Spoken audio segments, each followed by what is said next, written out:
जय हिंद जय भारत। नमस्कार दोस्तों, आप सभी का दीपक एजुकेशन प्रयागराज में स्वागत है। दोस्तों, मैं पिछली क्लास में इंडियन ज्योग्राफी यानी कि भारत का भूगोल स्टार्ट किया था। इंडियन ज्योग्राफी के बारे में और इस बैच के बारे में मैं कल फुल इंफॉर्मेशन दे चुका हूं और संक्षिप्त में भारत के भूगोल का सिलेबस भी मैं बता दिया था। एक तरह से इंडियन ज्योग्राफी किस तरीके से पढ़ना है, किस तरीके से पढ़ाया जाएगा, आप लोगों को पूरा डिटेल से मैंने कल बता दिया था। उसके साथ ही साथ भारत का मैपिंग कैसे किया जाए, मैप कैसे बनाया जाएगा, उसे भी मैं बता दिया था। और साथ ही साथ भारत का जो अनेक नाम है, प्राचीन काल में क्या कहा जाता था, ऋग्वैदिक काल में क्या कहा जाता था, महाभारत में क्या नाम मिलता है, रामायण में क्या नाम मिलता है, इस तरह से बौद्ध ग्रंथों में क्या नाम मिलता है, तो सभी पर मैं बात कल पिछली क्लास में कर चुका हूं। अगर आप लोग अभी तक उस वीडियो को नहीं देखे हैं तो जाकर डिस्क्रिप्शन में दिया गया है, आप लोग उस क्लास को देख लीजिएगा। उससे आपको यह अंदाजा हो जाएगा कि किस तरीके से इंडियन ज्योग्राफी स्टार्ट हुई है और किस तरीके से इसे पढ़ा जाएगा, किस तरीके से इसे कंप्लीट कराया जाएगा, किन किन सभी एग्जाम, प्रतियोगी एग्जामों के लिए कितना ये महत्वपूर्ण योगदान रखता है। तो आइए पहले मैं पिछली क्लास का रिवाइज करवाता हूं, उसके बाद नेक्स्ट टॉपिक पर बढ़ूंगा। क्योंकि इस क्लास का उद्देश्य यही है कि आपको जो भी चीजें पढ़ाई जाए वो सभी के सभी दिन प्रतिदिन रिवीजन के माध्यम से आपको याद करवाते हुए चला जाए। तो आइए देखते हैं। सबसे पहले भारत का भूगोल यानी कि इंडियन जियोग्राफी, भारत का समान परिचय कल मैंने बताया था आप लोगों को। भारत के समान परिचय में मैंने कल आप लोगों के सामने केवल और केवल नाम पर बात की थी और जो ये नाम निम्नलिखित हैं। जैसे मैंने सबसे पहले आपको बताया था कि भारत का नाम भारतवर्ष हुआ करता था। इसे पौराणिक कथाओं के अनुसार मैंने बताया था, राजा दुष्यंत शकुंतला से उत्पन्न पुत्र ज्येष्ठ भरत के नाम पर भारतवर्ष पड़ा था। उसी तरीके से जैन धर्म के अनुसार जो जैन धर्म के प्रथम तीर्थंकर या संस्थापक थे ऋषभदेव, उनके ज्येष्ठ पुत्र के नाम पर भारत का नाम भारतवर्ष पड़ा था। इस तरीके से मैंने आप लोगों को डिटेल से पिछली क्लास में बता चुका हूं, तो आज इस पर मैं ज़्यादा समय न बिताऊंगा और आपका समय नहीं लूंगा। तो सबसे पहला नाम मैंने बताया था भारतवर्ष, जो कि राजा खारवेल के हाथी गुफा अभिलेख में मिलता है और पाणिनिकृत अष्टाध्यायी ग्रंथ में भी भारतवर्ष नाम लिखा हुआ पाया गया है। इसके बाद आप देखेंगे जम्मू द्वीप, तो जम्मू द्वीप महाभारत में लिखा हुआ है, बौद्ध ग्रंथों में लिखा गया है, अशोक के अभिलेखों में भी उत्कीर्ण किया हुआ लिखा हुआ पाया गया है जम्मू द्वीप भारत का नाम। उसके बाद आता है आर्यावर्त। आर्यावर्त मैंने बताया था महर्षि पतंजलि महोदय जी ने आर्यों का देश कहा था भारत को अर्थात आर्यावर्त की संज्ञा प्रदान की गई थी। उसके बाद आप देखेंगे भागवत पुराण के अनुसार, भागवत पुराण में अजनाभ वर्ष की बात कही गई है, मतलब कि भारत का नाम अजनाभ वर्ष था।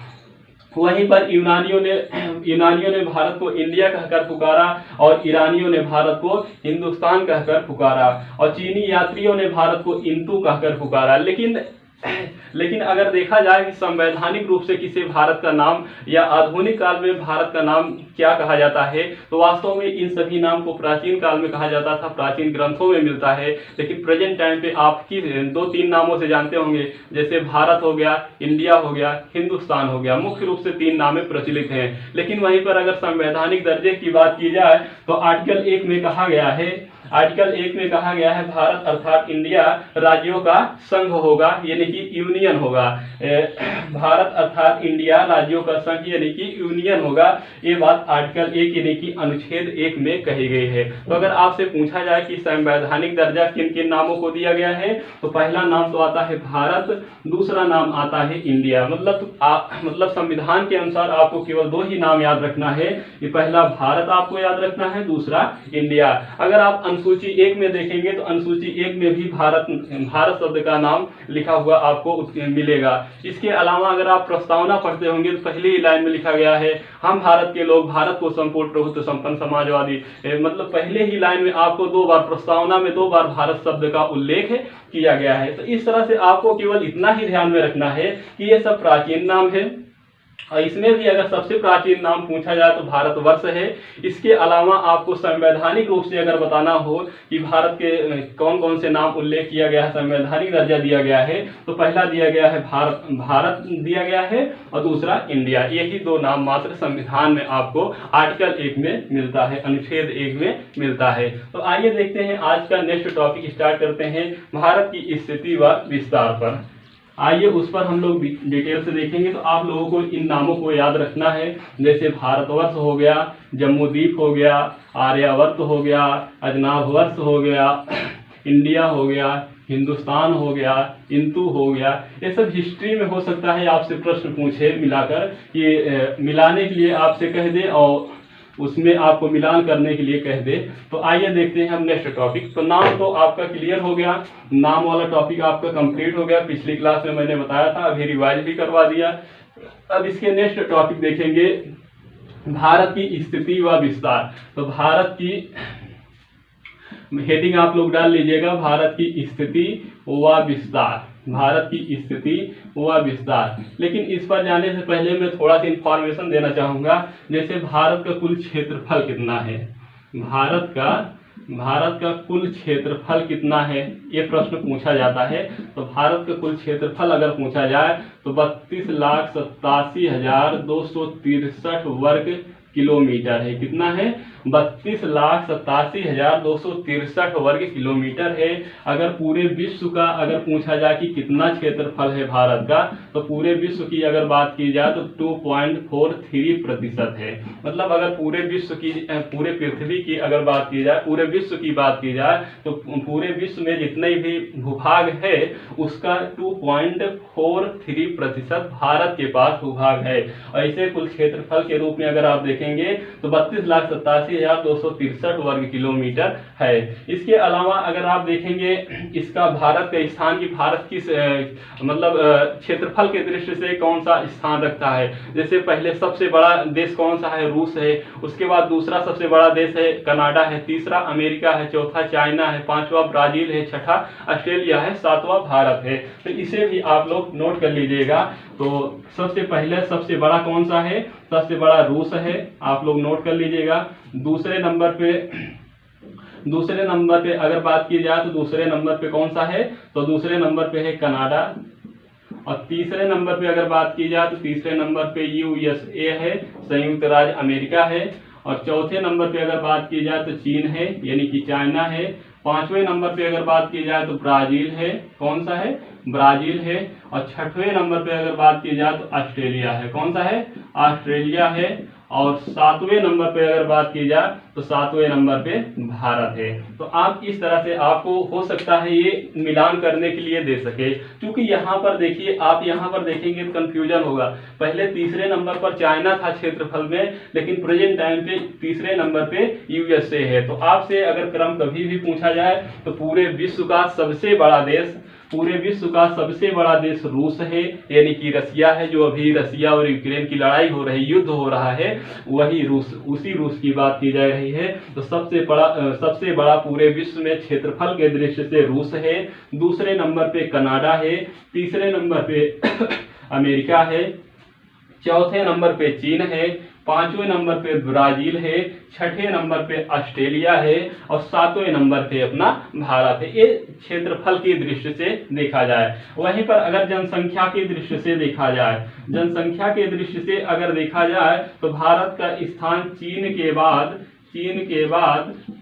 बाद दूसरे नंबर पर है। किसके बाद? चीन के बाद दूसरे नंबर पर भारत। मतलब अगर जनसंख्या के हिसाब से देखा जाए तो भारत की जनसंख्या चीन के बाद दूसरे, मतलब पूरे विश्व में सबसे ज्यादा जनसंख्या वाला देश कौन सा है? तो चीन है। दूसरे नंबर पे सर्वाधिक जनसंख्या वाला देश तो अपना भारत है। अगर पूछा जाए 2011 की जनगणना के अनुसार तो भारत पूरे विश्व की जनसंख्या का कुल जनसंख्या का 17.5% भारत में जनसंख्या निवास करती थी। मतलब 2011 के अनुसार 2011 में मात्र 121 करोड़ जनसंख्या थी भारत में, लेकिन अभी प्रेजेंट टाइम पे देखेंगे तो लगभग 133-34 करोड़ जनसंख्या है। तो आप प्रतिशत इसका बढ़ेगा, क्या होगा? इंक्रीज होगा, बढ़ेगा। तो आप लोग इसे ध्यान दीजिएगा। ये 2011 के अनुसार मैं बता रहा हूँ। अभी 2021 की जनगणना अभी सामने नहीं आई है, इसलिए मैं उसे नहीं लिखा रहा हूँ। जब जनगणना होगी तो वहां पर बताया जाएगा।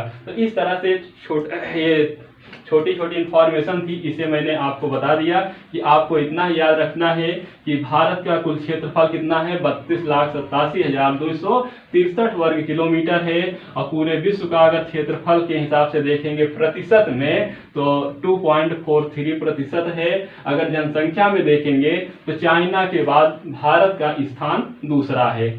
चाइना पूरे विश्व में सबसे ज्यादा जनसंख्या चाइना के पास है और दूसरे नंबर पे भारत के पास है। अगर उत्तर प्रदेश की बात की जाए तो 5वें नंबर पे उत्तर प्रदेश केवल रखता है स्थान, मतलब पूरे विश्व में पहले नंबर पे चाइना है, दूसरे नंबर पे भारत है, 5वें नंबर पे अपना यूपी है। इस तरह से जनसंख्या समझ सकते हैं कि यूपी में कितना ज्यादा जनसंख्या, कितना ज्यादा आबादी है। तो भारत की स्थिति व विस्तार पे हम लोग चलते हैं डिटेल से। तो मैंने आपको नाम बता दिया, उसके बाद कुल क्षेत्रफल बता दिया, जनसंख्या बता दिया। अब आप आते हैं स्थिति व विस्तार पे। तो इस पे सबसे पहले आपको समझना है थोड़ा से, मैं कॉन्सेप्ट बताऊंगा उसके बाद इसको दिखाऊंगा, ठीक है।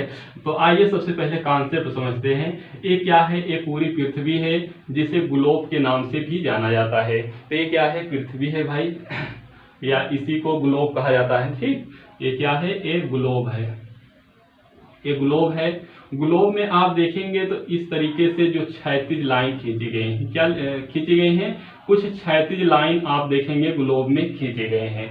तो इन जो ये क्षैतिज लाइन खींची गई हैं, इन्हीं क्षैतिज लाइन को कहा जाता है अक्षांश रेखा। क्या कहा जाता है, अक्षांश रेखा के नाम से जाना जाता है। जो ये क्षैतिज लाइन खींची गई है, इन्हीं क्षैतिज लाइन को अक्षांश रेखा के नाम से जाना जाता है। जो इस पूरे ग्लोब में सबसे बीच की जो रेखा है, इस ग्लोब में जो सबसे बीच की रेखा है, इसे 0 डिग्री की अक्षांश रेखा कहते हैं, या इसका नाम दिया गया है, इसी को भूमध्य रेखा या इसी को विषुवत रेखा के नाम से जाना जाता है। विषुवत रेखा के नाम से जाना जाता है। तो जो 0 डिग्री की रेखा है, क्षैतिज लाइन है, 0 डिग्री की रेखा है, उसे भूमध्य रेखा या विषुवत रेखा के नाम से जाना जाता है। अब जो ये 0 डिग्री की अक्षांश रेखा है, या 0 डिग्री की विषुवत रेखा है, या 0 डिग्री की जो भूमध्य रेखा है, इसके ऊपर वाले क्षेत्र को उत्तर दिशा नाम दिया गया है। कौन सा नाम दिया गया है, उत्तर दिशा नाम दिया गया है। इस 0 डिग्री की रेखा के अगर आप देखेंगे नीचे वाले भाग को, तो इसे दक्षिण दिशा दिया गया है। कौन सा दिशा दिया गया है, दक्षिण दिशा दिया गया है। देखिए यहीं से दिशा का निर्धारण हुआ है। जो आप कहते हैं ये पूरब दिशा है, पश्चिम दिशा है, उत्तर दिशा है, दक्षिण दिशा है, तो यही ग्लोब से ही निर्धारण किया गया है। तो आइए देखते हैं। तो 0 डिग्री के ऊपर वाले भाग को उत्तर दिशा कहते हैं, और 0 डिग्री के नीचे वाले भाग को दक्षिण दिशा कहते हैं। अब 0 डिग्री के ऊपर वाला जो ये पूरा भाग है, इसी को उत्तरी गोलार्ध के नाम से भी जाना जाता है। किस नाम से, उत्तरी गोलार्ध के नाम से भी जाना जाता है। तो ये 0 डिग्री के ऊपर है, उत्तर दिशा में है, इसलिए इसे उत्तरी गोलार्ध कहते हैं। और 0 डिग्री के नीचे दक्षिण दिशा वाले पूरे क्षेत्र को, इस वाले पूरे क्षेत्र को क्या कहते हैं, तो इस वाले पूरे क्षेत्र को दक्षिणी गोलार्ध के नाम से जाना जाता है। तो आपको एक चीज ये पता चल गया कि जो ग्लोब है, ग्लोब के जो बीचों बीच रेखा क्षैतिज खींची गई है, भूमध्य रेखा या विषुवत रेखा, इसके ऊपर वाले भाग को उत्तर दिशा कहते हैं और पूरे भाग को उत्तरी गोलार्ध कहते हैं, और 0 डिग्री के नीचे वाले दिशा को दक्षिण दिशा कहते हैं। और इसे दक्षिण में है तो ये दक्षिणी गोलार्ध, और उत्तर में है तो उसे उत्तरी गोलार्ध। और ये जो क्षैतिज लाइन ग्लोब में खींची गई है, इस तरह से जो क्षैतिज लाइन ग्लोब में खींची गई है, इन्हें कौन सी रेखा कहते हैं, तो इन्हें अक्षांश रेखा के नाम से जाना जाता है। ये पहला कॉन्सेप्ट आपका हुआ। दूसरा कॉन्सेप्ट आप समझिए, ये ग्लोब है, ये क्या है, ये ग्लोब है, ठीक है, ये ग्लोब है। ग्लोब में क्या है कि ये कुछ लाइन ग्लोब है, ग्लोब का ये मान लीजिए बिंदु है, या आप ऐसे ही समझिए सिंपल में, नहीं आप कंफ्यूज हो जाएंगे। ये ग्लोब में एक रेखा बीचों बीच खींची गई है। इस रेखा को कहा जाता है 0 डिग्री की रेखा, या इसी का नाम दिया जाता है प्रधान देशांतर रेखा। कौन सा, प्रधान देशांतर रेखा। प्रधान देशांतर रेखा, प्रधान देशांतर रेखा। अब इस ग्लोब पर ये जो लंबवत लाइन खींची गई है, जो इस ग्लोब पर लंबवत लाइन खींची गई है, इस लाइन को क्या कहा जाता है? अगर आपसे पूछे तो इस लाइन को देशांतर रेखा कहा जाता है। क्या कहा जाता है? देशांतर रेखा कहा जाता है, यानी कि देशांतर लाइन कहा जाता है, देशांतर लाइन कहा जाता है या देशांतर रेखा कहा जाता है। अब देखिए आप, जो ये भाग है, ये 0 डिग्री की जो देशांतर रेखा है, 0 डिग्री की जो देशांतर रेखा है, इसके दाहिने ओर इसे पूरब दिशा नाम दिया गया। कौन सा दिशा? इसके दाहिने ओर पूरब दिशा नाम दिया गया, और इसके बाएं ओर के इस दिशा को कौन सा नाम दिया गया? तो इस दिशा को नाम दिया गया पश्चिम दिशा। कौन सा? पश्चिम दिशा। तो 0 डिग्री प्रधान देशांतर रेखा के दाहिने तरफ के क्षेत्र को पूरब कहा जाता है, और बाएं तरफ क्षेत्र को क्या कहा जाता है? पश्चिम कहा जाता है। ये हुआ दूसरा कॉन्सेप्ट। अब ग्लोब पर जो लंबवत लाइन खींची गई है, जो लंबवत लाइन खींची गई है, इसे देशांतर रेखा के नाम से जाना जाता है। इसी को जीएमटी के नाम से भी जाना जाता है, ग्रीनविच मेरिडियन टाइम। इसे अभी मैं बताऊंगा जब रेखाएं पढ़ाने लगूंगा, ये दूसरा टॉपिक, तो वहां पर बताऊंगा। ठीक है, तो अभी इतना ही केवल समझिए कि 0 डिग्री की अक्षांश रेखा के ऊपर उत्तर दिशा है, इसलिए इसे उत्तरी गोलार्ध कहते हैं। 0 डिग्री के नीचे दक्षिण दिशा है, इसलिए इसे दक्षिणी गोलार्ध कहते हैं। और जो ये क्षैतिज रेखाएं खींची गई है, इन्हें अक्षांश रेखा कहते हैं। और 0 डिग्री के पूरब वाले क्षेत्र को पूरब कहते हैं, और बाएं वाले क्षेत्र को पश्चिम दिशा कहते हैं। और इस जो ग्लोब पर लंबवत लाइनें खींची गई हैं, इन्हें देशांतर रेखा के नाम से जाना जाता है। अब आइए तीसरा कॉन्सेप्ट जो मैं समझाना चाहता हूं, जो मैं आज की क्लास में आपको बताना चाहता हूं। ये हो गया आपका पूरा का पूरा ग्लोब हो गया। अब अगर इस तरह से लाइन खींचा जाए, इस तरह से लाइन खींचा जाए, तो ये क्या है? ये अक्षांश रेखा है। क्या है ये अक्षांश रेखा है। ये अक्षांश रेखाएं है ना, ये जो इस तरह से लाइन खींची गई है, ये अक्षांश रेखा है। और इस 0 डिग्री अक्षांश रेखा को क्या कहा जाता है? इसे कहा जाता है भूमध्य रेखा।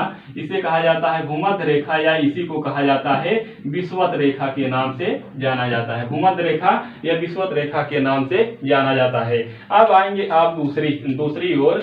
यहाँ से आप देखेंगे, इस तरह से आप देखेंगे, यहाँ से आप देखेंगे इस तरीके से जो खड़ी लंबवत लाइन खींची गई है, इसे क्या कहा जाता है? तो इस लाइन को कहा जाता है देशांतर। इस लाइन को क्या कहा जाता है? इस लाइन को देशांतर रेखा के नाम से जाना जाता है। और इस जो ये बीचों बीच है, इस लाइन को क्या कहा जाता है? तो प्रधान देशांतर रेखा कहा जाता है। जो लंबवत लाइनें खींची गई है, उन्हें देशांतर कहा जाता है। और जो 0 डिग्री की लाइन खींची गई है, इसे क्या कहा जाता है? तो इसे जीएमटी कहा जाता है, या प्रधान देशांतर रेखा कहा जाता है, जो ये मैंने लिखा हूं पहले से ही। तो आप ये देखेंगे कि जो ये जो क्षैतिज रेखाएं खींची गई हैं, ये 90 डिग्री उत्तर की ओर, 90 डिग्री नीचे की ओर, मतलब इस 0 डिग्री के ऊपर 90 लाइनें ऊपर की ओर खींची गई हैं और 90 लाइनें नीचे की ओर। और वहीं पर अगर आप देखेंगे इस 0 डिग्री के, तो इस 0 डिग्री के दाहिने तरफ 180 लाइनें खींची गई हैं, और इस तरफ 180 डिग्री खींची गई है। 180 डिग्री, 180 देशांतर रेखाएं खींची गई हैं, और दाहिने तरफ 180। तो यहाँ पर देख रहे हैं आप 90-90, और यहाँ पर 180-80। इसमें आप कंफ्यूजन आपको होना कोई भी यहाँ पर कंफ्यूजन नहीं होना है। अब आइए देखते हैं। तो आपको इतना क्लियर हो गया ना, पहला चीज की जो क्षैतिज रेखा खींची गई है उसे क्या कहते हैं? उसे अक्षांश रेखा कहते हैं। और 0 डिग्री रेखा को क्या कहते हैं? भूमध्य रेखा या विषुवत रेखा के नाम से या इक्वेटर लाइन के नाम से जाना जाता है। और जो आप देखेंगे लंबवत रेखा खींची गई है, इस लंबवत रेखा को क्या कहते हैं? तो इस लंबवत रेखा को देशांतर रेखा कहते हैं। क्या कहते हैं? इस लंबवत रेखा को देशांतर रेखा कहते हैं। और जो 0 डिग्री की देशांतर रेखा है, उसे प्रधान देशांतर रेखा कहते हैं। अब आप देखेंगे थोड़ा से गौर से, अगर आप देखेंगे तो यहाँ से आप देखेंगे तो ये लाइन क्या हो गई? 0 डिग्री की देशांतर रेखा हो गई, और 0 डिग्री की क्या हो गई? ये अक्षांश रेखा हो गई, या भूमध्य रेखा या विषुवत रेखा हो गई। ठीक है, और उसके बाद अब आप देखेंगे तो ये 4 खानों में विभक्त हो गया। कितने खानों में? ये 4 खानों में विभक्त हो गया। फर्स्ट, सेकेंड, थर्ड और फोर्थ, ये आप देखेंगे 4 खानों में विभक्त हो गया। तो इसी को चतुष्कोण कहा जाता है। क्या कहा जाता है? इसी को चतुष्कोण कहा जाता है या चतुर्थांग कहा जाता है। ठीक है, चतुष्कोण या चतुर्थांग कहा जाता है। तो पहला चतुर्थांग, दूसरा चतुर्थांग, तीसरा चतुर्थांग और चौथा चतुर्थांग या चतुष्कोण। ठीक है, उसके बाद अब आप देखेंगे भारत की अवस्थिति कहाँ है। तो भारत की अवस्थिति यहाँ है कि यहाँ है कि यहाँ है कि यहाँ है, यही आपको बताना है मुझे। तो देखेंगे अगर आप भारत की स्थिति आप देखेंगे तो भारत की स्थिति यहाँ पर है। कहाँ पर? यहाँ पर है। भारत की आप स्थिति अगर आप देखेंगे तो भारत की स्थिति आप अगर देखेंगे तो भारत की स्थिति यहाँ पर है। भारत की स्थिति यहाँ पर है। तो आप देखिए भारत किस अब आपसे प्रश्न पूछेगा भारत किस चतुर्थांग में है? तो पहले चतुर्थांग में है। भारत किस गोलार्ध में है? तो 0 डिग्री के ऊपर वाले गोलार्ध को क्या कहते हैं? उत्तरी गोलार्ध कहते हैं। तो भारत उत्तरी गोलार्ध में है। भारत किस दिशा में है? तो ये क्या है? ये आपका उत्तर दिशा है। ये आपका उत्तर दिशा है और ये साइड आपका क्या है? पूर्व दिशा है। तो भारत उत्तर और पूर्व दिशा में है, उत्तर या पूर्वी गोलार्ध में स्थित है। यही प्रश्न आपसे पूछा जाता है। तो मुझे उम्मीद है कि आपको कॉन्सेप्ट ये क्लियर हो गया होगा। अब यहाँ से चाहे जिस प्रकार से आपसे प्रश्न घुमा के पूछे, आप सभी प्रश्नों का आंसर दे सकते हैं बहुत ही आसानी से। तो आपको केवल इतना बताने का मेरा यही उद्देश्य था कि आप लोग अच्छे से कॉन्सेप्ट आपका क्लियर हो जाए। एक बार थोड़ा से रिवाइज कर देते हैं। देखिए आपको केवल इतना ही ध्यान देना है, जो ये 0 डिग्री की रेखा है इसे भूमध्य रेखा या विषुवत रेखा कहते हैं। और दूसरी चीज जो ये क्षैतिज लाइनें खींची गई हैं इसी को क्या कहते हैं? इसी को अक्षांश रेखा कहते हैं। और 0 डिग्री के ऊपर वाले भाग को उत्तरी गोलार्ध कहते हैं, नीचे वाले भाग को दक्षिणी गोलार्ध कहते हैं। क्योंकि ये उत्तर दिशा में है, ये दक्षिण दिशा में है, इसलिए इसे उत्तरी गोलार्ध कहते हैं, इसे दक्षिणी गोलार्ध। और देशांतर जो क्षैतिज जो लंबवत रेखाएं खींची गई है इसी को देशांतर रेखा कहते हैं। और जो 0 डिग्री की जो जीएमटी रेखा है या प्रधान देशांतर रेखा के दाहिने तरफ का दिशा पूर्व दिशा है, बाएं तरफ का दिशा कौन सा है? पश्चिम दिशा है। इसमें 180 डिग्री दाहिने साइड यानी पूर्व की दिशा की ओर है और 180 डिग्री पश्चिम दिशा की ओर है, जबकि इसमें 90 डिग्री उत्तर की ओर है, 90 डिग्री दक्षिण की ओर है। मतलब 90 रेखाएं ऊपर की ओर खींची गई है, 90 रेखाएं नीचे की ओर खींची गई। फिर मैंने यहाँ पर आपको पूरा ग्लोब इकट्ठा कर दिया। यहाँ पर बताया मैंने कि जो क्षैतिज रेखाएं हैं इन्हें अक्षांश रेखा कहते हैं, जो लंबवत रेखाएं हैं उन्हें देशांतर रेखा कहते हैं। क्योंकि ये 0 डिग्री के ऊपर वाला भाग उत्तरी गोलार्ध होता है, नीचे वाला भाग दक्षिणी गोलार्ध होता है। तो भारत आप देखेंगे तो 0 डिग्री के ऊपर है, इसलिए भारत उत्तरी गोलार्ध में होगा। अगर दिशा की बात की जाए तो ऊपर वाला उत्तर होता है, नीचे वाला दक्षिण दिशा होता है, बाएं साइड का पश्चिम दिशा होता है, दाहिने साइड का पूर्व दिशा होता है। इस आधार पे आप देखेंगे तो यहाँ पर उत्तर है, यहाँ पर पूर्व है, मतलब अपना भारत की जो अवस्थिति है वो उत्तर और पूर्व की दिशा की ओर है। तो इसे आप लोग नोट कर लीजिएगा। ठीक है, इसे आप नोट कर लीजिएगा कि भारत की अवस्थिति उत्तर एवं पूर्व दिशा की ओर है। अतः इसे कह सकते हैं कि भारत उत्तरी गोलार्ध में अवस्थिति है। इसे आप नोट कर लीजिएगा। अब आइए देखते हैं इसी को। अब यहाँ पर देखिएगा, यहाँ पर जब आप देखेंगे तो यहाँ पर कितनी रेखाएं उत्तर की ओर कितनी रेखाएं खींची गई हैं? 90 रेखाएं। अच्छा, जो ये अक्षांश रेखा है जो ये खड़ी वाली है ये 90 रेखाएं खींची गई हैं, 90 रेखाएं खींची गई हैं। तो आप देखेंगे जहां से भारत, यहाँ पर अंडमान निकोबार द्वीप समूह है, तो यहीं से जहां से भारत स्टार्ट होता है उसे कहा जाता है 6 डिग्री 4 मिनट। कितना? 6 डिग्री 45 मिनट से लेकर, और आप देखेंगे यहाँ पर जो जम्मू कश्मीर वाला ऊपर वाला पोर्शन है, यहाँ पर आप देखेंगे यहाँ पर 37 डिग्री 6 मिनट उत्तर की ओर गया है। ये क्या है? ये अक्षांश रेखा है। ये क्या है? ये अक्षांश रेखा है। इसे आप लोग नोट कर लीजिएगा, ये अक्षांश रेखा है। अगर आप देशांतर रेखा की बात करेंगे तो देशांतर रेखा इस तरह से खींची गई है। तो आप देखेंगे यहाँ पर जो गुजरात का वाला पोर्शन है, गुजरात वाले पोर्शन पे यहाँ पर आप देखेंगे तो 68 डिग्री 7 मिनट से आप देखेंगे। और इस साइड अरुणाचल प्रदेश की तरफ आप देखेंगे तो यहाँ पे 97 25 मतलब कि 97 डिग्री 25 मिनट पर ये लाइनें खींची हुई है। ठीक है, तो यहाँ पर आपको कंफ्यूजन नहीं होता, यही प्रश्न पूछा जाता है, इसे मैं बड़े में दिखा देता हूँ। ठीक है, तो यहाँ कंफ्यूजन तो नहीं है भाई। 0 डिग्री के ऊपर की ओर 90 रेखाएं खींची गई हैं, दक्षिण की ओर 90 रेखाएं खींची हुई हैं। अब 0 के बाद 1 2 3 4 5 6 आएगा तो 6 डिग्री 45 मिनट से भारत की स्थिति शुरुआत हो जाती है। उसके बाद आप ऊपर बढ़ते हुए पढ़ते हुए जाएंगे तो 34 35 36 37 आएगा, तो 37 डिग्री 6 मिनट तक आप उत्तर की ओर जाएंगे। तो ये क्या हो गया, अक्षांश रेखा। वहीं पर अगर आप देशांतर रेखा देखेंगे तो यहाँ पर गुजरात में जो टच हुआ है उसे वो 68 डिग्री 7 मिनट है। यहाँ 0 है, 0 से 1 2 3 4 5 6 ऐसे होते हुए यहाँ पर 68 आएगा, उसके बाद 68 के बाद ऐसे होते हुए यहाँ पर 97 आएगा। यही बात मैं कह रहा हूँ। तो इसे आइए बड़ा से दिखाते हैं तो आपको ज्यादा बेहतर समझ में आएगा।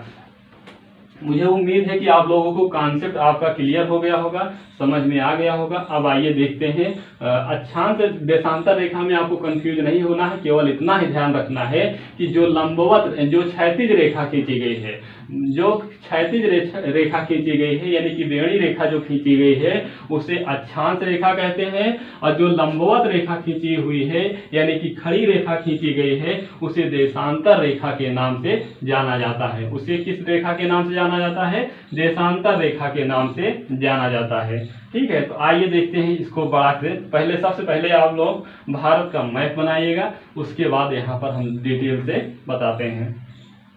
तो आइए सबसे पहले भारत का मैप बनाते हैं। तो उसके बाद ये देखिए भारत का मैप। सबसे पहले आपको सोना बाबू का हाफ दिल बनाना है, उसके बाद थोड़ा छोटा हो गया ना, थोड़ा बड़ा से बनाएं ताकि अच्छे से समझ में आए। ये हाफ दिल हो गया सोना बाबू का। उसके बाद मैंने बताया था एक आपको मेटकी बनाना है। मेटकी बनाने के बाद आपको अपना हाथ फैला देना है, हाथ को थोड़ा सा दूर तक लाना है। उसके बाद आपको एक यहाँ पर आयताकार चित्र बनाना है। उसके बाद आपको यहाँ पर एक पहाड़ चोटी बना देना है पहाड़ की। उसके बाद आपको यहाँ पर एक क्या बनाना है, एक बनाना है यहाँ पर भट्टे। उसके बाद आपको यहाँ पर यम टाइप बना देना है। फिर आपको इसको लाना है नीचे साइड। नीचे साइड लाने के बाद 1 2 लाना है। उसके बाद आपको यहाँ पर उल्टा यम बना देना है। उल्टा यम बना दिए, उसके बाद इसको थोड़ा सा ऊपर लाइएगा, यहाँ पर घुमा दीजिएगा। इस भट्टी के बीचों बीच से आपको 1 2 3 बार जाना है। उसके बाद यहाँ से आपको छोड़ देना है। अब इस साइड आना है मैप बनाने के लिए। आपको यहाँ पर एक बाकुले का मुंह टाइप का बना के यहाँ पर नीचे लाना है। उसके बाद यहाँ पर 1 2 बार जाना है। फिर आपको इस साइड निकालना है, इस साइड आना है। उसके बाद आपको राजस्थान वाला चित्र बनाना है।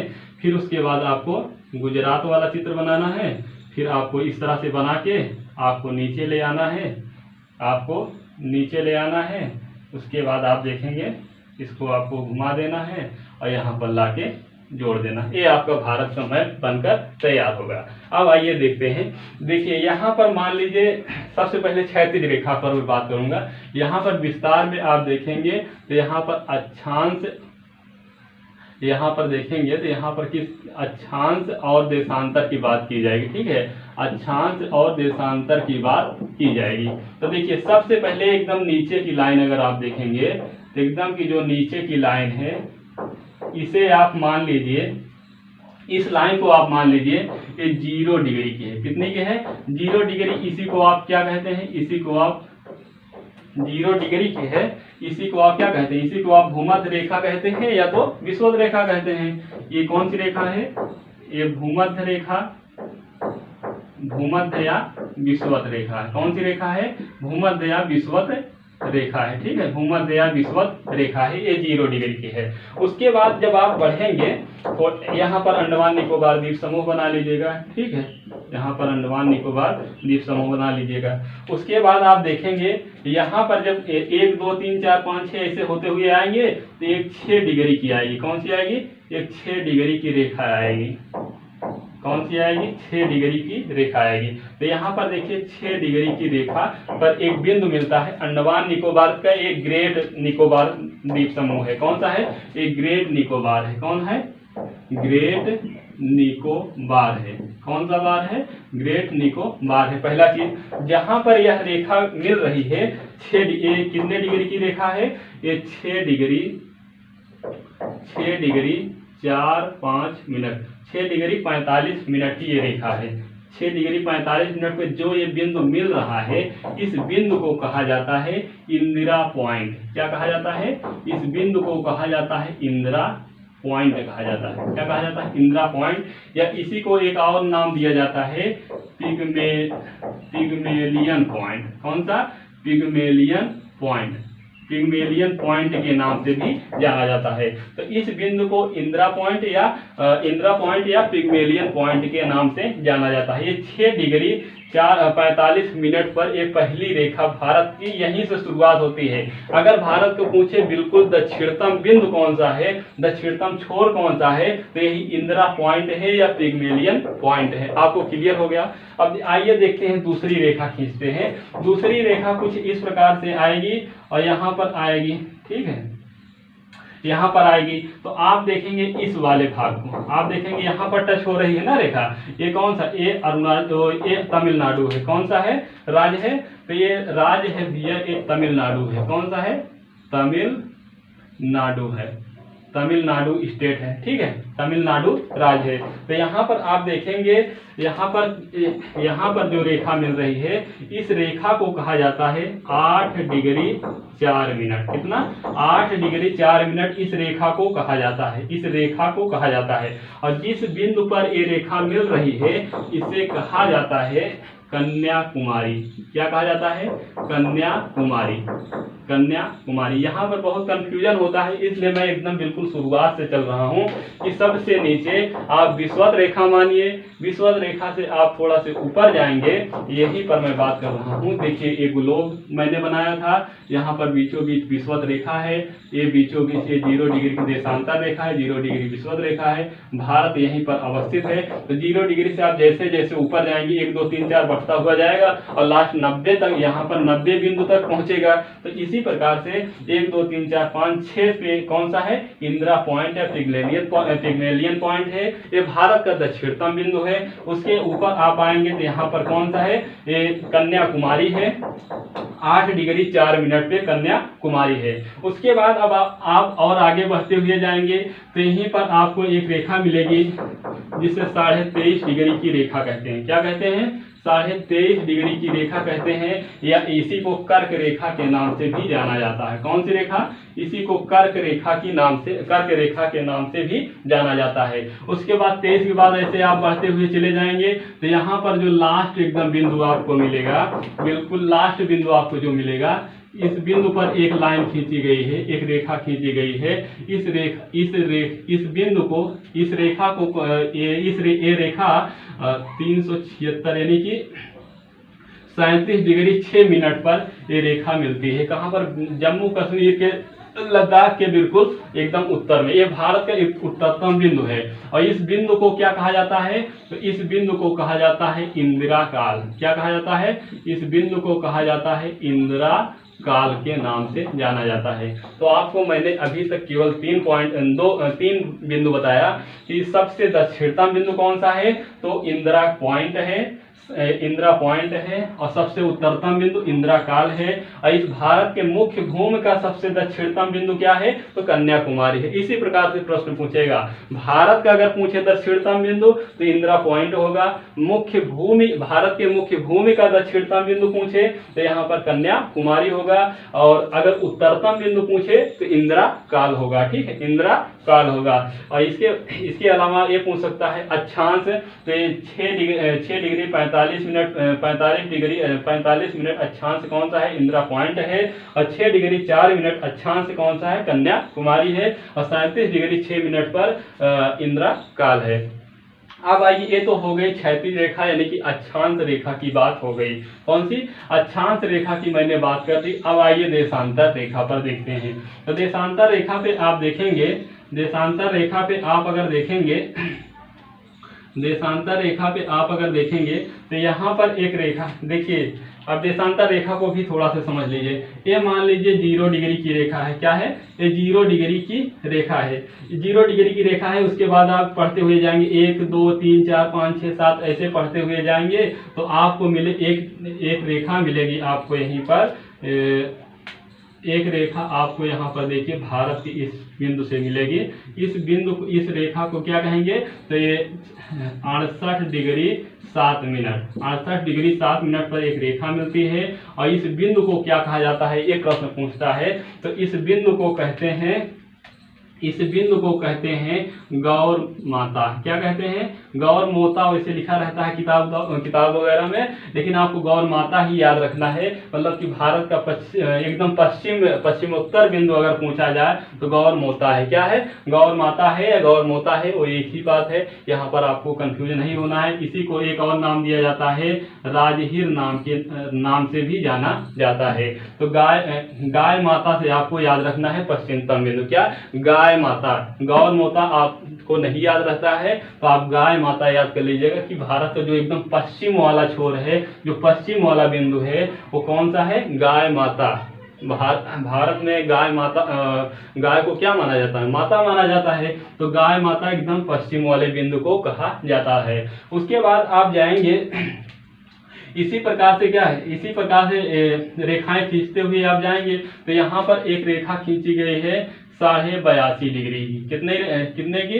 82.5 डिग्री की रेखा खींची गई है। इसी को भारत का मानक समय रेखा माना जाता है। क्या माना जाता है? भारत का मानक समय रेखा माना जाता है। उसके बाद अब आप जाएंगे भारत के एकदम पूरब वाले बिंदु में या पूर्वोत्तम बिंदु में। तो यहाँ पर एक रेखा खींची गई है। यहाँ पर ये जो भारत का एकदम पूर्व वाला बिंदु मिलता है, ये आपका मिलेगा 97.25। कितना मिलेगा? 97.25 डिग्री, 97 डिग्री 25 मिनट पे आपको रेखा मिलेगी। और इस बिंदु का अगर नाम पूछा जाए आपसे तो इस बिंदु का नाम क्या है? तो इस बिंदु का नाम है कीबीथू। क्या नाम है? कीबीथू नाम है। कीबीथू नाम है। ये कीबीथू बहुत ही प्रसिद्ध नाम है। यहीं पर एक बेलागू गांव है यहीं पर अरुणाचल प्रदेश का, उसी का एक स्थान है कीबीथू। तो यहीं पर कौन सी 97 डिग्री 25 मिनट की देशांतर रेखा मिलती है।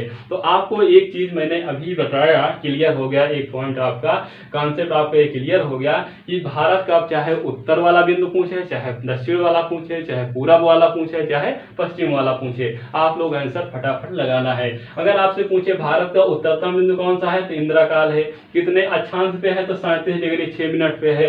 अगर आपसे पूछे भारत का दक्षिणतम बिंदु कौन है तो दक्षिणतम बिंदु है इंदिरा पॉइंट या पिग्मेलियन पॉइंट। अगर पूछे कि भारत के मुख्य भूमि का दक्षिणतम बिंदु क्या है तो कन्याकुमारी है, जो कि तमिलनाडु में स्थित है। पूछे भारत का एकदम पूर्वी बिंदु कौन सा है, पूर्वी छोर कहां पर है भारत का, तो कीबीथू में है। यहीं पर एक कीबीथू में है। ये 97 डिग्री 25 मिनट पर ये रेखा की देशांतर रेखा है। अगर पूछे आपसे कि भारत का एकदम पश्चिम वाला बिंदु कौन सा है तो गौर माता है। क्या है? गौर माता है या गौर माता है या गाय माता है। ठीक है, गाय माता से आपको याद रखना है। वैसे इसका शुद्ध भाषा है गौर माता, आपको लिखा हुआ मिलेगा। गौर माता से आपको याद रखना है। ठीक है, तो ये हुआ आपका पूरा भारत का ये स्थिति व विस्तार। भारत की स्थिति गोलार्ध अगर पूछे भारत किस गोलार्ध में है तो उत्तरी गोलार्ध में है। भारत किस दिशा में है तो भारत उत्तर और पूर्व दिशा में है। ये सभी चीज मैं पहले ही बता चुका हूं। अब ये दो रेखाएं जो खींची गई हैं, एक कर्क रेखा खींची गई है 23.5 डिग्री की है, एक कर्क रेखा खींची गई 23.5 डिग्री की है, एक 82 डिग्री की मानक समय रेखा खींची गई है। इसके बारे में मैं बताता हूं, लेकिन उससे पहले आपसे एक चीज और पूछता है कि जो भी भारत का विस्तार है, ये पश्चिम से लेके उत्तर तक जो विस्तार है, यहां से लेकर यहां तक जो विस्तार है, इसका विस्तार कितना है तो इसका विस्तार 2933 किलोमीटर है। कितना है? 2933 किलोमीटर। मतलब यहां से गौर माता से लेकर कीबीथू तक अगर विस्तार पूछा जाए तो 2933 किलोमीटर है। लेकिन वहीं पर अगर पूछा जाए आपसे कि इंदिरा काल से लेकर कन्याकुमारी तक कितना विस्तार है, तो ये 3214 किलोमीटर, कितना है 3214 किलोमीटर है। इसे भी आपको याद रखना है। अगर आपसे सीधा सीधा पूछे इंदिराकार से कन्याकुमारी तक कितना विस्तार है भारत का, तो भारत का विस्तार है 3214 किलोमीटर। अगर आपसे पूछे कि पश्चिम में गौ माता से लेकर अरुणाचल प्रदेश में किबिथु के बीच में कितना गैप है, तो 2933 किलोमीटर है। आपसे एक प्रश्न और पूछता है, देशांतर से पूछता है। देशांतर का काम होता है समय बताना। क्या होता है, देशांतर रेखा का काम होता है समय बताना। इसीलिए 82.5 डिग्री देशांतर रेखा को भारत का मानक समय रेखा माना जाता है, भारत का स्टैंडर्ड टाइम माना जाता है। क्योंकि भारत के यहाँ से देखेंगे 97 डिग्री 25 मिनट से अगर आप 68 डिग्री 7 मिनट घटाएंगे तो लगभग 30 देशांतर आएगा। और आपको पता होगा, मैंने पढ़ाया भी था अक्षांश देशांतर, तो वहां पर देशांतर में मैंने बताया था कि जो 15 देशांतर होता है वो 1 घंटे के बराबर होता है। 15 देशांतर बराबर 1 घंटे होता है, तो यहाँ से यहाँ के बीच लगभग 30 देशांतर है, तो 30 देशांतर बराबर 2 घंटे होगा। 15 देशांतर में 1 घंटे,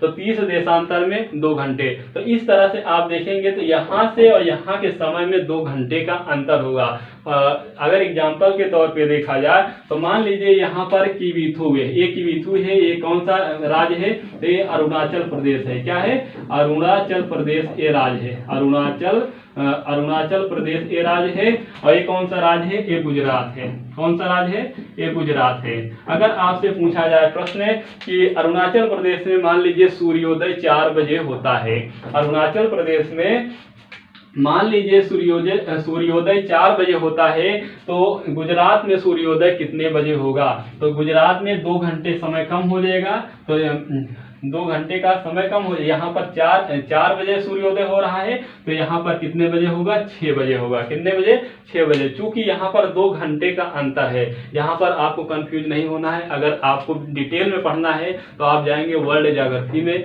प्लेलिस्ट में जाइए वर्ल्ड ज्योग्राफी, तो वहाँ पर आपको एक चैप्टर मिलेगा अक्षांश एवं देशांतर, तो उसमें मैंने आपको डिटेल से बताया है इस समय के बारे में कि समय कैसे निकाला जाता है, किस तरह से एक देशांतर बराबर 4 मिनट होता है और 15 देशांतर बराबर 1 घंटे होता है। तो उस सभी को मैंने डिटेल से वहां पर बताया हूं। यहाँ पर अभी बताने लगूंगा तो फिर अक्षांश देशांतर में ही ये पूरी क्लास आपकी चली जाएगी। तो इतना ही आपको इतना ही ध्यान देना है कि अरुणाचल प्रदेश के समय से गुजरात का समय जो है वो 2 घंटे पीछे है। मतलब ये कि ये पूरब दिशा है, क्योंकि ये पूरब दिशा है। अगर यहाँ पर 4 बजे सूर्योदय होगा तो यहाँ पर 6 बजे होगा। मान लीजिए यहाँ पर 6 बजे सूर्योदय होगा तो यहाँ पर 8 बजे होगा। यहाँ पर 8 बजे सूर्योदय होगा तो यहाँ पर 10 बजे होगा। यहाँ पर 5 बजे सूर्योदय होगा तो यहाँ पर 7 बजे होगा। यहाँ पर 6 बजे सूर्योदय होगा तो यहाँ पर 8 बजे होगा। यहाँ पर 3 बजे सूर्योदय होगा तो यहाँ पर 5। 2 घंटे का केवल आपको अंतर रखना है बस। अगर पूछ ले कि यहाँ पर यहीं पर क्या है, इलाहाबाद नैनी है, यहीं पर इलाहाबाद नैनी है, अभी तक प्रश्न नहीं बना है लेकिन बन सकता है। मान लीजिए पूछ ले कि अगर अरुणाचल प्रदेश में सुबह के 4 बजे सूर्योदय होता है तो उत्तर प्रदेश के इलाहाबाद में कितने बजे सूर्योदय होगा, तो उत्तर प्रदेश के इलाहाबाद में 6 बजे सूर्योदय होगा। अगर यहाँ पर 5 बजे सूर्योदय होगा तो यहाँ पर 6 बजे सूर्योदय होगा। अगर यहाँ पर 4 बजे सूर्योदय होगा तो यहाँ पर 5 बजे। अब आखिर आप कहेंगे अब क्यों दिक्कत है, यहाँ पर तो 6 बजे हो रहा है, यहाँ पर 5 बजे ही क्यों हो रहा है। तो इसका मतलब ये है दोस्तों, यहाँ से यहाँ तक अगर देखेंगे बीच की दूरी, यहाँ से यहाँ तक अगर देखेंगे तो लगभग 15 देशांतर का अंतर है। कितने देशांतर का, लगभग 15 देशांतर का अंतर है।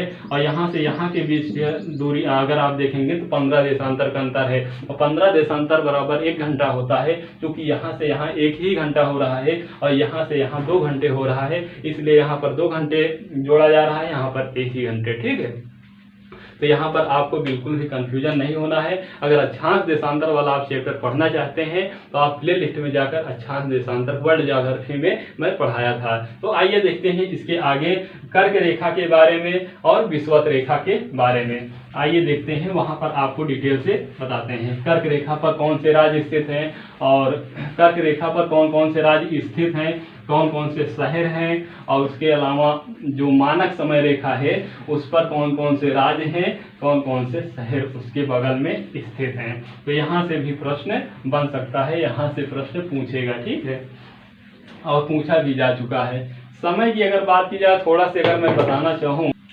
आइए थोड़ा से समय के बारे में बता देते हैं कि कैसे निकाला जाता है। ये मान लीजिए क्या है, एक ग्लोब है। ये क्या है, एक ग्लोब है। तो बीचों बीच इसे मान लीजिए उत्तरी बिंदु है, जो मैंने अभी आपको बताया था यहाँ पर कि इस तरह से जो रेखाएं खींची गई हैं, यहाँ वाला मान लीजिए ये उत्तरी बिंदु है। तो इस उत्तरी बिंदु से आप देखेंगे यहाँ पर जो रेखा खींची गई है, इसे 0 डिग्री की प्राधान देशांतर रेखा कहते हैं। क्या कहते हैं, 0 डिग्री की प्राधान देशांतर रेखा कहते हैं। प्राधान देशांतर रेखा कहते हैं, प्रधान देशांतर रेखा कहते हैं। उसके बाद आप देखेंगे इसके ऊपर वाले पोर्शन में इस साइड देखेंगे जो रेखा खींची गई है, इसी को कहा जाता है आइडियल। आइडियल का मतलब होता है इंटरनेशनल डेट लाइन। इसी को हिंदी में कहते हैं अंतरराष्ट्रीय तिथि रेखा के नाम से जाना जाता है। अंतरराष्ट्रीय तिथि रेखा के नाम से जाना जाता है। अब आप देखेंगे तो यहाँ से आप देखेंगे यहाँ पर 90 डिग्री है। कौन सा है, 90 डिग्री है। यहाँ पर 90 डिग्री है और यहाँ पर भी 90 डिग्री है। तो आप ये देखेंगे कि जो ये 0 डिग्री की रेखा है, जो ये 0 डिग्री की रेखा है, इसके दाहिने तरफ भी 180 रेखाएं खींची गई हैं और इसके बाएं तरफ भी कितनी रेखाएं खींची गई हैं, 180 रेखा खींची गई हैं। तो आइए हम लोग 15-15 देशांतर पे एक एक रेखा खींचते हैं। तो यहाँ मान लीजिए 15 हो गया, यहाँ पर 30 हो गया, यहाँ पर 45 हो गया, यहाँ पर 60 हो गया, यहाँ पर 75 हो गया, यहाँ पर 90 हो गया, यहाँ पर 105 हो गया, यहाँ पर 120 हो गया, यहाँ पर 135 हो गया, 135 हो गया, यहाँ पर 150 हो गया, यहाँ पर 165 हो गया। और इस साइड भी आप आए देखिएगा तो यहाँ पर 15, 30, 45, आप 15 का पहाड़ा पढ़िए, 15, 30, 45, 60 और उसके बाद 75, फिर 15 छक्का 90, 15 सत्ता 105, 120, 135, 150 और उसके बाद आप देखेंगे तो 165। और जो यहाँ की जो ये रेखा है, इसी को कहा जाता है 180 डिग्री की रेखा है। कितना है, 180 डिग्री की रेखा है। तो आप देखेंगे 0 डिग्री से 15 देशांतर, फिर 15 देशांतर के बाद 30 देशांतर। क्योंकि आपको पता है कि पूरे ग्लोब में कितने देशांतर होते हैं, 360 देशांतर होते हैं। पूरे एक वृत्त में 360 डिग्री का कोण बनता है, इसलिए पूरे ग्लोब पर 360 देशांतर खींची गई हैं। तो आइए देखते हैं, जो ये 15 हो गया, 30 हो गया, 45 हो गया, 60 हो गया, 75 हो गया, फिर 105 हो गया, 120 हो गया, 135 हो गया, 150 हो गया, 165 हो गया, 180 हो गया। फिर यहाँ देखेंगे 15 हो गया, 30 हो गया, 45 हो गया, 60 हो गया, 75 हो गया, 90 हो गया, 105 हो गया, 120 हो गया, 135 हो गया, 150 हो गया, 165 हो गया। इस तरह से आप देखेंगे तो कितने लाइनें, टोटल 180 लाइनें इस साइड खींची गई है, 180 लाइनें इस साइड खींची गई हैं। ये 15-15 लाइन का मैंने गैप कर दिया है। अब देखिए जो समय निकाला जाता है, जो ये प्राधान देशांतर रेखा है, जो ये 0 डिग्री की ये रेखा है, जो ये 0 डिग्री की रेखा है, इसी को कहा जाता है जीएमटी। क्या कहा जाता है, इसी को कहा जाता है जीएमटी। ये इसका फुल फॉर्म होगा ग्रीनविच मेरिडियन टाइम। क्या होगा, ग्रीनविच मेरिडियन टाइम। ग्रीनविच वास्तव में लंदन का एक शहर है, उसी शहर से ये 0 डिग्री की प्रधान देशांतर रेखा गुजरती है, इसलिए इसे ग्रीनविच मेरिडियन टाइम कहा जाता है। ग्रीनविच से ही पूरे विश्व का समय का निर्धारण किया जाता है। तो यहाँ पर कुछ समय है, यहाँ पर मान लीजिए यहाँ पर कुछ भी समय है, मान लीजिए 6 बजे हैं। कितने बजे हैं, मान लीजिए यहाँ पर 6 बजे हैं, सुबह के 6 बजे हैं। तो अगर आप इस साइड जाएंगे, अगर इस साइड आप जाएंगे तो इसमें क्या होगा, इसमें समय बढ़ता हुआ जाएगा, इसमें समय बढ़ता हुआ जाएगा। मतलब कि अगर यहाँ पर 6 बजे हैं तो यहाँ पर, और एक चीज और आपको याद रखना है कि 15 देशांतर बराबर 1 घंटे होता है। कितना होता है, 15 देशांतर बराबर 1 घंटा होता है। बहुत हम मिनट डायरेक्ट सेकेंडरी में नहीं जाएंगे, क्योंकि उसमें जाएंगे बहुत ज़्यादा समय लग जाएगा। अगर आप लोग ज़्यादा विस्तार देखना चाहते हैं तो आप लोग प्लेलिस्ट में जाइएगा, तो वहाँ पर वर्ल्ड ज्योग्राफी मिलेगा, उसमें देशांतर एवं अक्षांश का एक चैप्टर है, उसे आप लोग पढ़ लीजिएगा। फिलहाल हम थोड़ा से बिल्कुल शॉर्ट में बता देते हैं। हर 15 देशांतर के बीच जो गैप है, मतलब 15 देशांतर बराबर 1 घंटे का समय होता है। मान लीजिए यहाँ पर 6 बजे हैं, उसके बाद आप 15 देशांतर पे जाएंगे तो यहाँ पर कितने बजेंगे? 7 बजेंगे। अगर 30 देशांतर पे जाएंगे तो 8 बजेंगे। अगर 45 पे जाएंगे तो 9 बजेगा, इस पे जाएंगे 10 बजेगा, इस पे 11, इस पे 12, इसी तरह से आपका समय बढ़ता हुआ चला जाएगा। इतना आपको क्लियर हो गया होगा।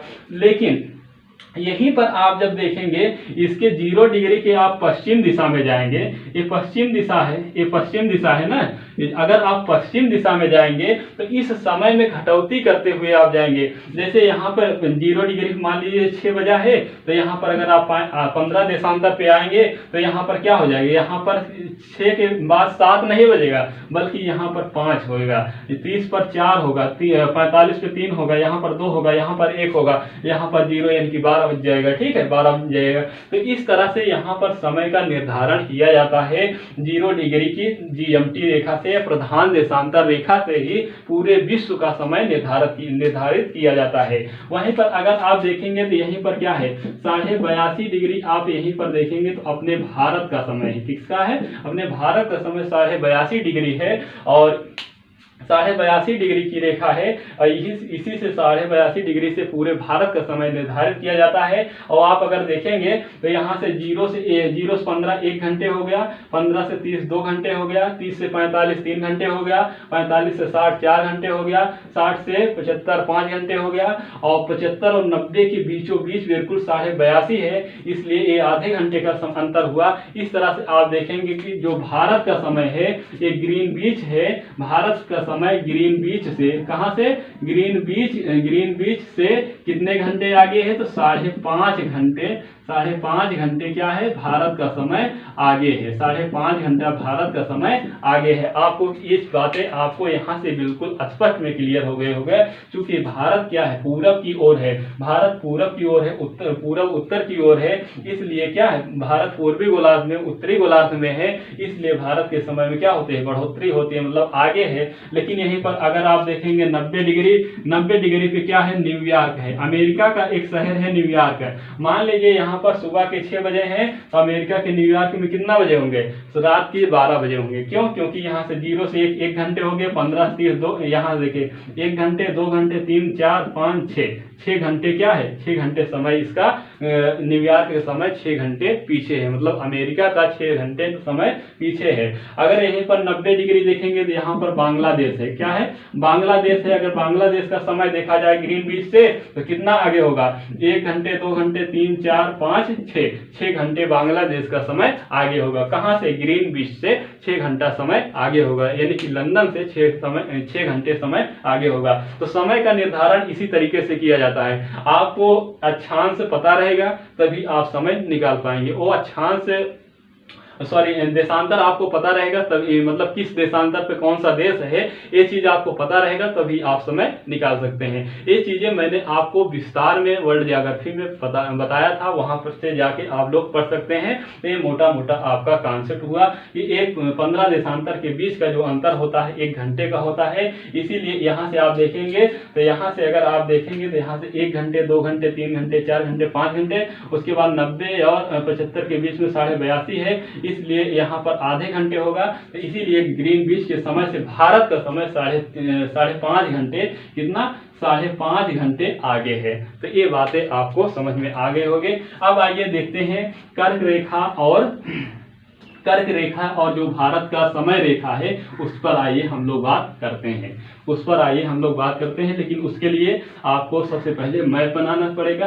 और इसमें आपको जो टाइम वाली बात है, इसमें केवल आपको इतना ही ध्यान देना है कि 15 देशांतर बराबर 1 घंटा होता है। इसीलिए देखा, मैंने बताया कि जो अरुणाचल प्रदेश है और कौन सा है? गुजरात है, इसके बीच में 30 देशांतर का अंतर है। इसीलिए क्या होता है कि 2 घंटे का अंतर होता है। अगर सूर्योदय अरुणाचल प्रदेश में मान लीजिए 4 बजे सूर्योदय होता है, तो वहीं पर गुजरात में 2 घंटे पीछे होगा, यानी कि 6 बजे होगा सूर्योदय। ठीक है, तो आइए अब सबसे पहले मैप बनाते हैं, उसके बाद कर्क रेखाओं पर बात करते हैं। किस पर बात करते हैं? रेखाओं पर बात करते हैं। तो देखिए, सबसे पहले आइए मैप बनाते हैं। सोना बाबू का हाफ दिल बनाना है, मैंने कल ही बताया था। उसके बाद आपको क्या बनाना है? मिटकी बनाना है, फिर हाथ फैलाना है, हाथ को थोड़ा सा पसारना है नीचे की तरफ। उसके बाद आपको एक आयत बनाना है, आयत बनाने के बाद आपको एक पहाड़ी नुमा बनाना है, उसके बाद आपको एक भट्ठी नुमा बनाना है, फिर आपको यम बनाना है, फिर आपको ऐसे थोड़ा सा नीचे करना है, फिर 1 2 करना है, उसके बाद आपको उल्टा यम बना देना है। उल्टा यम बनाने के बाद आपको इस तरीके से करना है, भूटान के बीचों बीच से आपको 1 2 3 करना है। उसके बाद आपको इसे बकुले का मुख तरीके से बना के इसको नीचे करना है, 1 2 करना है। उसके बाद आपको ऐसे ऐसे लाना है, फिर आपको इधर राजस्थान वाला क्षेत्र बनाना है। उसके बाद आपको इसे बनाना है, फिर आपको ऐसे करके आपको नीचे जाना है। अब उसके बाद आपको मिला देना है। ठीक है, आपको यहाँ से मिला देना है। अब आइए देखते हैं कर्क रेखा की बात करेंगे। किस पर? कर्क रेखा। तो देखिए, जो भारत की जो कर्क रेखा है वो भारत के बीचों बीच से गुजरती है। पहला प्रश्न तो यही पूछता है कि जो कर्क रेखा है वो भारत की कहाँ से गुजरती है? भारत की बीचों बीच से गुजरती है 23.5 डिग्री की कर्क रेखा। ठीक है, कर्क रेखा 23.5 डिग्री की। तो ये भारत के बीचों बीच से गुजरती है और भारत को 2 भागों में विभाजित करती है, उत्तरी भारत और दक्षिणी भारत। इसीलिए इसे दक्षिण भारत का पठार कहा जाता है, दक्षिण भारत का प्रायद्वीप कहा जाता है। इसे 2 भागों में विभाजित किया, इसे उत्तर भारत कहा जाता है, इसे दक्षिण भारत कहा जाता है। अब आइए देखते हैं इस पर कौन कौन से राज्य अवस्थित हैं। तो सबसे पहले आप देखेंगे तो यहाँ पर कौन सा राज्य है? ये यहाँ पर एक गुजरात है। कौन सा राज्य है? ये गुजरात है। यहाँ पर गुजरात है। कौन सा राज्य है? गुजरात है। उसके बाद आप देखेंगे तो यहीं पर कौन सा राज्य है? यहीं पर है ये राजस्थान है। कौन सा है? राजस्थान है। दूसरा कौन सा है? राजस्थान है। तीसरा यहीं पर आप देखेंगे तो ये बड़ा सा राज्य कौन सा है? ये बड़ा सा राज्य एमपी है। कौन सा है? एमपी है। ये थोड़ा सा और बड़ा है। ये बड़ा सा राज्य कौन सा है? एमपी है। उसके बाद आप देखेंगे तो इसी एमपी से सटा हुआ और उत्तर प्रदेश के सोनभद्र से जुड़ा हुआ एक राज्य है जिसे कहा जाता है, जिसे क्या कहा जाता है? जिसे कहा जाता है छत्तीसगढ़। कहाँ लिखे? इस साइड लिख देते हैं, साइड में छत्तीसगढ़। ठीक है। उसके बाद छत्तीसगढ़ के बगल आप देखेंगे तो छत्तीसगढ़ से बगल आप देखेंगे तो बिहार से अलग हुआ कौन सा है? झारखंड है, जिसे आप JH लिख सकते हैं। क्या लिख सकते हैं? JH। ठीक है, मतलब झारखंड, JH। ठीक है, झारखंड। उसके बाद आप देखेंगे तो ये वाला जो क्षेत्र है ये कौन सा है? ये वेस्ट बंगाल है। ये यहाँ से यहाँ तक है और यहाँ तक है। ये पूरा बड़ा से जो भाग है इसे कहा जाता है वेस्ट बंगाल। वेस्ट बंगाल यानी कि पश्चिम बंगाल। उसके बाद आप देखेंगे यहाँ वाला जो भाग है इसे कहा जाता है त्रिपुरा। क्या कहा जाता है? इसे त्रिपुरा कहा जाता है। और इसे क्या कहा जाता है? तो इसे मिजोरम कहा जाता है। इसे मिजोरम कहा जाता है। तो आपने देखा कि जो भारत के जो बीचों बीच से कर्क रेखा गुजरती है 23.5 डिग्री की, उस पर आप देखेंगे तो भारत के 8 राज्य हैं। कितने राज्य हैं? भारत कर्क रेखा पर भारत के 8 राज्य अवस्थित हैं। 8 राज्य अवस्थित हैं। और कौन कौन से हैं? आप लोग ऐसे लाइन करके लिख लीजिएगा। गुजरात है। कौन सा है? गुजरात है। उसके बाद आप देखेंगे राजस्थान है। तीसरे नंबर पे आप देखेंगे एमपी है। चौथे नंबर पे आप देखेंगे छत्तीसगढ़ है। 5वें नंबर पे आप देखेंगे झारखंड है। 7वें नंबर पे वेस्ट बंगाल है। और 7वें नंबर पे आप देखेंगे त्रिपुरा है। और 8वें नंबर पे आप देखेंगे कौन सा है? तो 8वें नंबर पे आप देखेंगे मिजोरम है। कौन सा है? मिजोरम है। इस तरह से आप देखेंगे 8 राज्य अवस्थित हैं भारत के कर्क रेखा पे। आपको मुझे उम्मीद है कि याद हो गया होगा। मैप से ऐसे ही आपको याद रखना है। सबसे पहले गुजरात पड़ता है, उसके बाद राजस्थान पड़ता है, फिर मध्य प्रदेश पड़ता है, फिर छत्तीसगढ़ पड़ता है, फिर उसके बाद झारखंड पड़ता है, उसके बाद पश्चिम बंगाल पड़ता है और ये बांग्लादेश है। उसके बाद एक त्रिपुरा पड़ता है, उसके बाद मिजोरम। 8 राज्य हो गए। कितने? 8। 1 2 3 4 5 6 7 8। अब इसके राजधानियां जो हैं, जैसे यहाँ गुजरात का गांधीनगर यहाँ पर पड़ता है, राजस्थान का जयपुर पड़ता है, थोड़ा सा दूर है, एमपी का भोपाल पड़ता है, इसी के समीप कर्क रेखा के समीप ही है। छत्तीसगढ़ का रायपुर है, और रांची झारखंड का रांची है, वेस्ट बंगाल का कोलकाता है, त्रिपुरा का अगरतला है, और मिजोरम का आइजोल। ये सब राजधानी जो है, शहर जो है, इसी कर्क रेखा के आसपास अवस्थित हैं। इसे भी प्रश्न पूछा जाता है, यहाँ से भी प्रश्न पूछा जाता है। अब आइए देखते हैं मानक रेखा। इसी में बता दें, हाँ इसी में बता देते हैं, थोड़ा ज़्यादा ठीक रहेगा।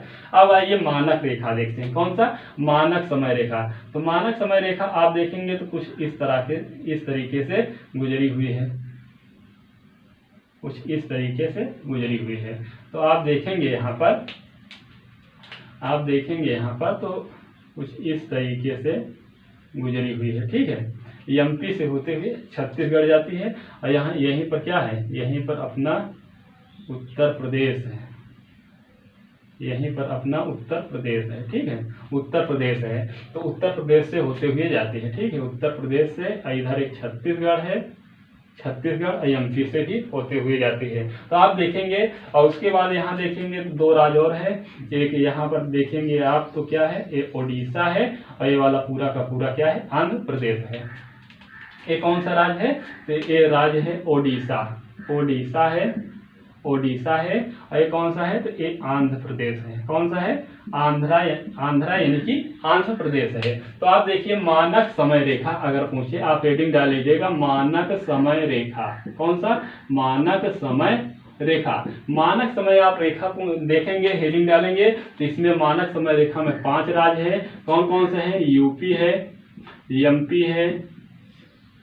है, एमपी है, छत्तीसगढ़ है, उसके बाद आप देखेंगे ओडिशा है। कौन सा है? ओडिशा है। उसके बाद आप देखेंगे तो आंध्र प्रदेश है। कौन सा है? आंध्रा यानी कि आंध्र प्रदेश। तो भारत के 5 राज्य मानक समय रेखा से भारत के 5 राज्यों से मानक समय रेखा गुजरती है। कौन कौन से है? ये यूपी है। उसके बाद यूपी के बाद आप देखेंगे यहाँ पर मध्य प्रदेश की सीमा लगती है, फिर छत्तीसगढ़ की सीमा लगती है। उसके बाद आप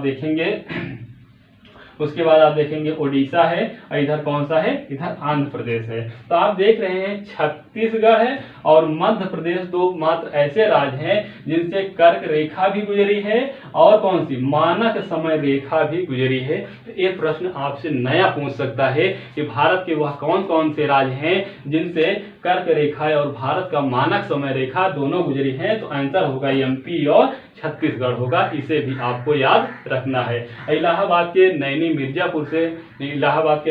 होते हुए ये मानक समय रेखा गुजरती है। बहुत ही पॉपुलर प्रश्न था, बहुत बार पूछा जा चुका है। तो इस तरह से दोस्तों ये क्लास आपकी कंप्लीट हुई। कैसे लगी आप लोग कमेंट बॉक्स में जरूर लिखिएगा। आज मैंने आप लोगों को सबसे पहले भारत के नाम के बारे में बताया, रिवाइज करवाया पिछली क्लास का। उसके बाद आपको स्थिति व विस्तार के बारे में बताया, भारत का क्षेत्रफल कितना है, जनसंख्या कितनी है, प्रतिशत में कितना है। उसके बाद स्थिति व विस्तार में मैंने बताया कि अक्षांश कितने अक्षांश से कितने अक्षांश तक हैं, कितने देशांतर से कितने देशांतर तक हैं। उसके बाद मैंने आपको मैप ग्लोब के बारे में पूरा बताते हुए, समझाते हुए रेखाओं के बारे में बताया कि भारत के मानक समय रेखा 5 राज्यों से होकर गुजरती है। भारत में कर्क रेखा जो है 23.5 डिग्री की, वो 8 राज्यों से होकर गुजरती है। इस तरह से मैंने आपको पूरा कंप्लीट करवा दिया। अब आगे नेक्स्ट टॉपिक में अगला लूंगा सीमा और पड़ोसी देश पर। इसी तरीके से सेशन चलता रहेगा। आप लोगों को कैसा लगा आप लोग जरूर कमेंट बॉक्स में लिखिएगा। आज के लिए इतना ही। थैंक यू, धन्यवाद, शुक्रिया। आपका दिन शुभ हो।